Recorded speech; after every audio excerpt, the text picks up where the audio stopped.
Comme annoncé, Monsieur Ilunga est avec nous sur ce plateau. Bonjour, bonsoir. Bonjour, monsieur. Monsieur Ilunga, vous êtes licencié en droit privé et judiciaire de l'université de Lubumbashi. Vous êtes chercheur en droit. Au-delà, voilà, vous n'engagez pas le barreau et vous n'êtes pas, ce soir, au nom du barreau ici. Ce qui nous intéresse, c'est votre plaidoyer justement pour la modification de l'article 311 ter du Code minier pour rafraîchir la mémoire des téléspectateurs. Vous êtes également écrivain parce que ce plaidoyer, vous l'avez fait à travers une publication intitulée « Le pillage des ressources minières en République démocratique du Congo pour une modification de l'article 311 ter du Code minier tel que révisé le 9 mars 2018 ». Une publication préfacée par le professeur émérite Alexis Takizala Massoso. Alors, pourquoi ce plaidoyer fixer les téléspectateurs? Qui dit exactement l'article pour ceux qui n'ont pas eu le temps d'aller revoir ce code minier pour lequel le combat était vraiment mené contre les dirigeants congolais. Le nouveau code minier, rafraîchissez notre mémoire avec cette disposition. Alors, la disposition, vous l'avez à la page, je l'ai reprise à la page 20 de mon ouvrage. Je la reprends in extenso, est puni d'une peine de servitude pénale de 10 à 20 ans et d'une amende dont le montant s'élève à l'équivalent en francs congolais de 250 000 à 500 000 dollars américains. Quiconque aura, par tout acte généralement quelconque, tout accord, toute convention, tout arrangement ou tout autre fait qui a pour conséquence de priver la nation, les personnes physiques ou morales, de tout ou partie de leurs propres moyens d'existence tirés de leurs ressources ou richesses minières, outre la confiscation de biens et avoirs du délit. Alors, voilà. Qu'est-ce qui motive votre plaidoyer? Pourquoi on doit justement modifier cette disposition? Alors, nous avons fait l'analyse de cette disposition et nous avons découvert que le législateur, à la suite de la Constitution de 2006, du 18 février 2006, telle que révisée en 2011, en ses articles 56 et 57, qui prévoit que certains faits peuvent être érigés en infraction de pillage des ressources minières. À la suite de la Constitution, le législateur de 2018, qui a modifié le code minier, la loi 007/2002 du 11 juillet 2002 portant code minier, en 2018, le 9 mars, le législateur a modifié ce code, cette loi. Et heureusement, il y a une innovation. L'innovation consistait en l'incrimination, c'est que le législateur a érigé certains faits en infraction de fraude et pillage minière. Malheureusement, lorsque nous avons fait l'analyse de cette disposition nouvelle, nous avons découvert que, certes, il y a les modalités. Dans l'intitulé de cet article, il y a le législateur prévoit de la fraude et du pillage des ressources minières. Mais dans le libellé de cet article, vous trouvez qu'il y a la peine, qu'il y a les modalités des commissions de l'infraction. Malheureusement, du point de vue textuel, il n'y a pas l'infraction elle-même comme telle. Et donc, il n'y a pas ce qu'on appelle l'élément matériel de l'infraction. C'est en cela que nous nous sommes dit que peut-être le législateur de 2018 a omis cet élément-là. Il a omis l'élément d'infraction, mais plutôt s'est attelé à prononcer la peine. c'est quand même flou à ce niveau-là. C'est ce que nous n'avons pas compris. Et en tant que chercheurs, nous nous sommes dit qu'il fallait interpeller le législateur à revenir sur cet article en le modifiant dans le sens d'insérer cet élément matériel qui est l'élément substantiel de l'infraction qui manque dans le texte. Lorsque vous parcourez les codes miniers révisés, celui de 2018, est-ce que vous ne retrouvez pas justement les faits que le législateur a entendu réprimer, même si au niveau de l'article 311 terre, ce n'est pas de manière claire donc définie? En fait, il y a une autre précision qu'il faut apporter. Il y a deux numéros spéciaux du journal officiel. Il y a un numéro spécial du 28 mars 2018 et un autre numéro spécial du mois de mai 2018. Dans le numéro spécial du 28 mars 2018, il s'agit bel et bien de l'article 311 terre. Mais lorsque vous avez le numéro spécial du journal officiel du mois de mai 2018, c'est plutôt l'article 311 bis.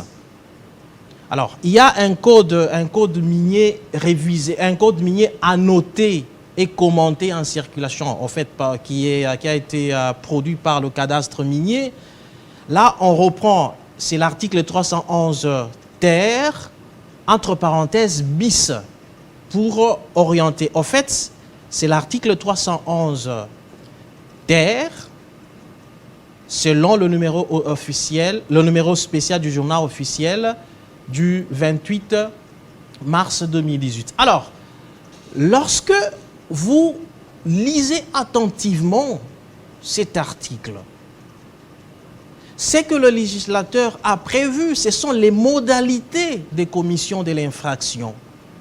Mais dans le libellé de l'article même, vous n'avez pas la dénomination du fait infractionnel. Pourtant, le constituant de 2000... Est-ce que c'est intentionnel? Le législateur, comment peut-il aller jusqu'à parler des mesures, des répressions, sans pour autant définir les éléments d'infraction? Est-ce que c'est intentionnel ou c'est juste une omission?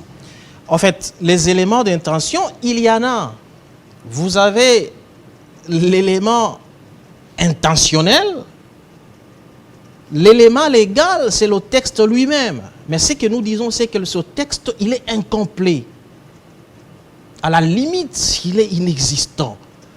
Mais par rapport à l'élément, parce que l'infraction a trois éléments. Vous avez l'élément légal, l'élément matériel et l'élément intentionnel. L'élément intentionnel, vous l'avez. L'élément intentionnel qu'on appelle l'élément moral. L'élément légal, il est là, mais nous disons qu'il est incomplet du fait de l'absence de cet élément matériel. Donc l'élément matériel n'est pas là.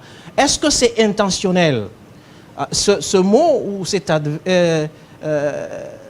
nous laissons ce mot à vous. C'est vous qui l'utilisez. C'est le questionnement des journalistes. Alors, ce n'est pas à nous de dire si nous ne pouvons pas entrer dans l'intention du législateur pour voir s'il l'a fait à dessein. L'intention, c'est cela. Il l'a fait à dessein ou pas. Mais ce que nous avons fait, c'est d'abord le constat du point de vue analyse que nous avons faite. Lorsqu'on voit justement le montant qui doit être payé en termes justement de répression, en termes de... Oui, en termes des répressions du pillage des ressources minières, de manière ensemble, de manière générale, eh ben, 250 000, de 250 000 $ à 500 000 $, c'est que l'infraction doit être grave quand même. Parce que le montant là, c'est pas n'importe quel chiffre. Évidemment, l'infraction est grave. Parce que lorsque vous voyez la servitude pénale, ce que vous appelez la peine de prison, c'est de 5 à 10 ans. Ce que vous dites en termes d'amende, 250 000 à 500 000, ça veut dire que c'est gravissime comme infraction. Mais alors, dans la rédaction, le problème est rédactionnel. Dans la rédaction de cet article, il y a cette omission qui rend le texte inopérant. Ça veut dire que le texte ne peut pas s'appliquer. Comment depuis 2018, tous ces diplômés en droit et tous ces élus du peuple se sont succédés? Personne n'a pu faire ce constat, relever ce manquement qui fait de l'article 311 ter pratiquement inopérant et inutile. Vous le soulignez. Alors, le droit, il est vaste. Ça, c'est une réalité. À l'université de Lubumbashi, un de nos professeurs nous disait toujours en Swahili que droit n'inyama yantembo. Ça signifie quoi? Tembo, c'est l'éléphant, la viande de l'éléphant. Ça veut dire c'est tellement grand que vous ne pouvez pas la consommer seul. C'est chacun vient en prend un morceau. Et c'est ça le droit. Et c'est ce qui met la société souvent en difficulté. C'est vous les juristes, apparemment, qui mettez beaucoup la société en difficulté. Nous ne mettons pas, les juristes ne mettent pas... Les philosophes, c'est encore bien. Les juristes ne mettent pas les citoyens en difficulté ou la nation en difficulté. Le problème, c'est la vie de la nation elle-même qui a plusieurs facettes. Et le droit vient régir ces différentes facettes de la vie en société. La conséquence, c'est que vous avez plusieurs branches, vous avez plusieurs dispositions qui sont là pour régir ces différentes facettes de la vie en société. Et donc, puisque la vie en société est multiple, le droit aussi l'est. Et donc, ce n'est pas question une faute quelconque. Est-ce que ce n'est pas une part belle faite aux partenaires, aux investisseurs, et puis voilà, de manière vraiment voulue, intentionnelle, comme je l'ai dit. Alors, M. Fabien, c'est pour cette raison que nous faisons ce plaidoyer. Nous disons que, effectivement, dans la société, nous faisons constat de faits qu'on qualifierait de fraude ou de pillage de nos ressources minières. Mais lorsque vous êtes sur le plan purement juridique et judiciaire, juridique d'abord, ces faits-là ne sont pas expressément nommés. Et du point de vue judiciaire, lorsque le magistrat se met, par exemple, à poursuivre, entre guillemets, un pilleur, il va être buté à cette difficulté. Évidemment, ces entre guillemets pilleurs vont en tirer avantage. Déterminer les infractions, donc de manière pratique, constater ce qui a été fait en termes de violations de loi ou des pillages des ressources minières et arriver à prendre la décision, par exemple. Justement, c'est que les faits, du point de vue factuel, pouvaient avoir des faits déplorables, répréhensibles. Mais le fondement sur lequel il faut réprimer, vous n'en avez pas. Et ce que nous avons observé, c'est que ce que nous avons constaté après l'analyse de ce texte, c'est que ce texte, il est incomplet. Et qu'est-ce qu'il faut faire maintenant que vous lancez l'alerte, maintenant que vous lancez ce débat, et qu'est-ce que vous proposez concrètement aux législateurs? Évidemment, c'est le mot qui convient, c'est un débat que nous lançons. Ce texte est parti d'un projet de loi. En 2015, le Conseil des ministres qui avait introduit ce projet de loi à l'Assemblée nationale. Et c'est de là qu'est parti l'examen. Il y a eu la commission au niveau, dans les travaux parlementaires. une première commission au niveau de l'Assemblée, une deuxième au niveau du Sénat, et même une commission mixte, Assemblée nationale, Sénat. Il y a eu beaucoup de travaux, mais l'observation que nous avons faite, c'est que l'omission, elle est là. Qu'est-ce que nous faisons ce plaidoyer, justement, pour que le législateur revienne sur ce texte. C'est une question purement juridique, mais qui a des répercussions sur le judiciaire et même ou éventuellement dans la vie sociétale ou dans la vie en société.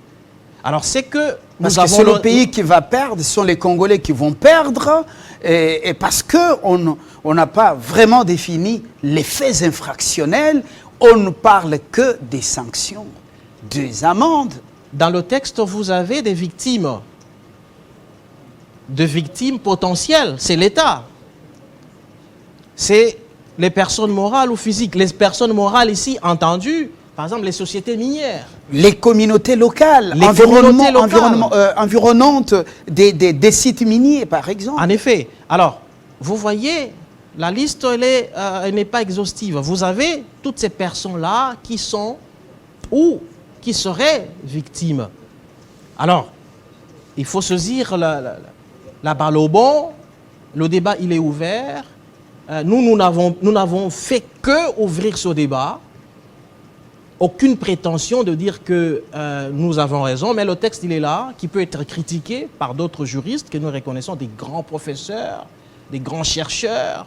Mais le débat, il est lancé et c'est aux juristes, justement, de réfléchir sur la question et de voir ce que le législateur a fait, de lire attentivement l'article 311 ter et de voir cette omission. Parce que le texte dit « quelqu'un, quiconque aura », et vous avez des incises, mais le texte ne dit pas « aura fait quoi ». C'est ça le vrai problème. Il aura fait quoi?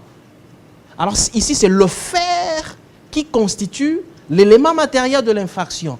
Mais le législateur ne dit pas se faire. Il aura pillé ou bien il aura fraudé. Ce texte, ce débat, il intéresse et les juristes et les non-juristes, toute la société, l'élite et même le peuple, la société civile, parce que c'est la vie de toute une nation. On ne peut pas laisser seulement ce débat aux juristes. Voyez ce qu'ils nous ont amené comme piège dans un texte voté, justement, et même promulgué en son temps. Voilà ce qui a été omis. Péché par omission. On se souvient également de la prière Notre Père. Alors, vous avez, le débat, il est parti. Monsieur Fabien, vous avez les rapports du groupe d'experts des Nations Unies.